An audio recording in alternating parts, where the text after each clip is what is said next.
Please, she whispered, her voice breaking. They beat my mama. She's dying. Jake Morrison had seen a lot in his 62 years, 2 tours in Vietnam, the death of his wife to cancer, the slow decline of the family ranch he'd fought to keep. But nothing had prepared him for the raw desperation in this child's face. He didn't think. He grabbed his jacket and his truck keys. "Show me," he said. The girl's name was Sofia, and she led him down the muddy road, her small legs pumping as fast as they could. She kept looking back, making sure he was following, her face a mask of pure panic. They turned off the main road onto a barely visible trail. Jake had never noticed before. Deep into the woods where migrant workers sometimes camped during harvest season. Through the downpour, he could make out a cluster of dilapidated trailers, their metal sides rusted and dented. Sofia stopped at the smallest one, its door hanging open. "Mama," she sobbed and ran inside. Jake followed, and what he saw made his stomach turn. A woman lay crumpled on the floor, her face swollen and bloodied almost beyond recognition. Her breathing came in shallow, wheezing gasps. The trailer reeked of mildew and fear. Sofia dropped to her knees beside her mother, touching her face with trembling fingers. "Mama, I brought help. Please wake up." Jake knelt beside them, his hands steady despite the adrenaline coursing through his veins. The woman's pulse was thready but present. She needed a hospital, and she needed it now. He carefully lifted her, surprised by how light she was. Nothing but bone and determination. Sofia grabbed a threadbare blanket from the corner and followed him to his truck. "We're going to help your mama," Jake told her as he laid the woman across the back seat, Sofia climbing in beside her. "You did the right thing, sweetheart. You saved her life by coming to find me." The drive to Mercy General Hospital took 35 minutes that felt like 35 hours. Sofia talked the whole way, her words tumbling out in a mixture of English and Spanish, painting a picture that made Jake's blood boil.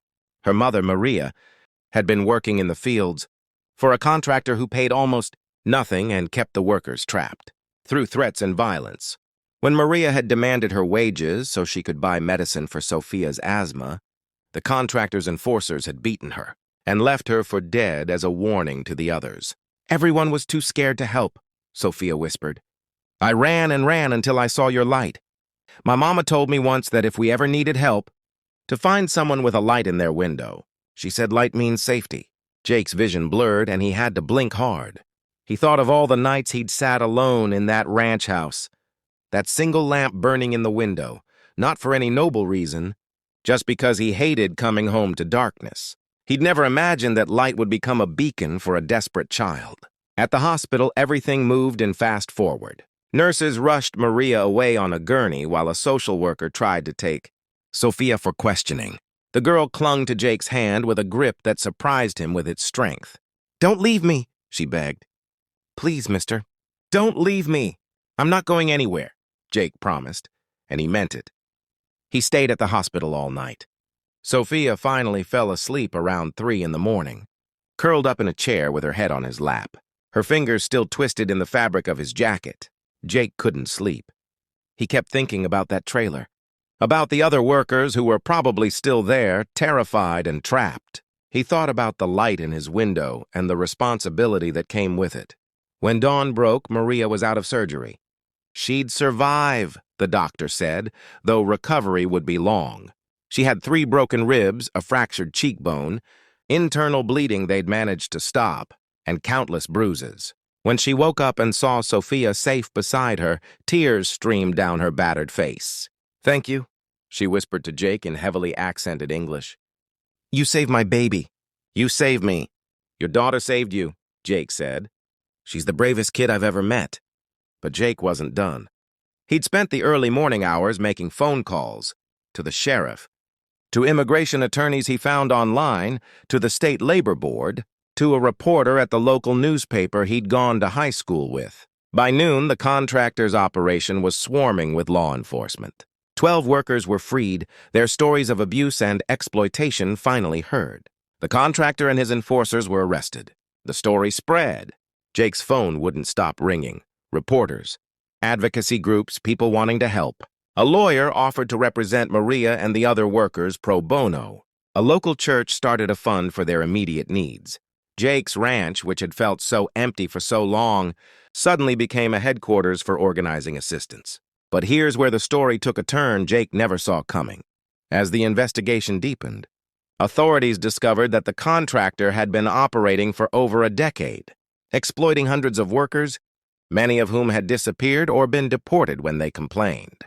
Maria and the others had documentation, names, records they'd secretly kept. Their testimony led to the dismantling of an entire network of labor-trafficking that stretched across 3 states. Maria and Sofia couldn't return to the trailer camp, which was being treated as a crime scene. Jake offered them his guest room without hesitation. "Just until you get on your feet," he said. "Just until we get on our feet," Maria agreed. But days turned into weeks, and something neither of them had anticipated began to happen. The ranch house that had echoed with loneliness started to fill with life again. Sofia's laughter rang through the halls. Maria, as she healed, began cooking meals that reminded Jake food could be more than fuel. She had a degree in agricultural science from a university in Michoacan. It turned out, credentials that meant nothing to the contractor who'd exploited her, but everything to a rancher struggling to keep his land productive. They developed a rhythm. Maria shared ideas for sustainable farming practices she'd studied. Jake taught Sofia to ride horses, watched her face light up when she collected eggs from the chickens, helped her with homework at the kitchen table. The ranch started producing again, not just crops, but hope.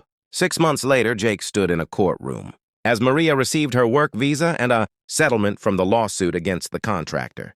Sofia sat between them, holding both their hands. When the judge asked Maria what her plans were, she looked at Jake with tears in her eyes. "I have a partnership with a good man," she said. "We're going to build something together. Something honest." That night, back at the ranch, Jake sat on the porch watching the sunset paint the sky in shades of orange and gold.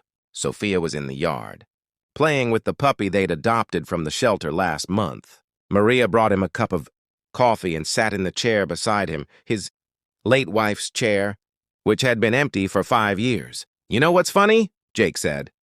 "I kept that light on in the window because I was afraid of the dark, afraid of being alone with my thoughts. I never imagined it would lead to this." Maria smiled, her face finally healed, though the scars remained. "My grandmother used to say that we don't choose when we become heroes. We only choose whether to answer when someone knocks." Jake thought about that. 3 soft knocks in a rainstorm, a terrified child, a choice to open the door instead of pretending he hadn't heard. It seemed so small at the time, yet it had changed everything, not just for Maria and Sofia, but for 12 other workers, for a community that rallied together, and for an old rancher who'd forgotten what it meant to have a family.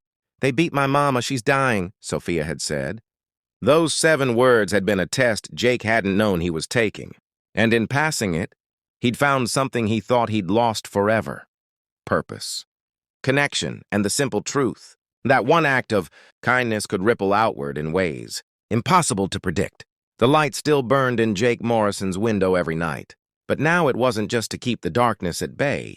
It was a promise that if someone else came knocking, desperate and afraid, they'd find the same thing Sofia had found: someone willing to answer, no matter the cost.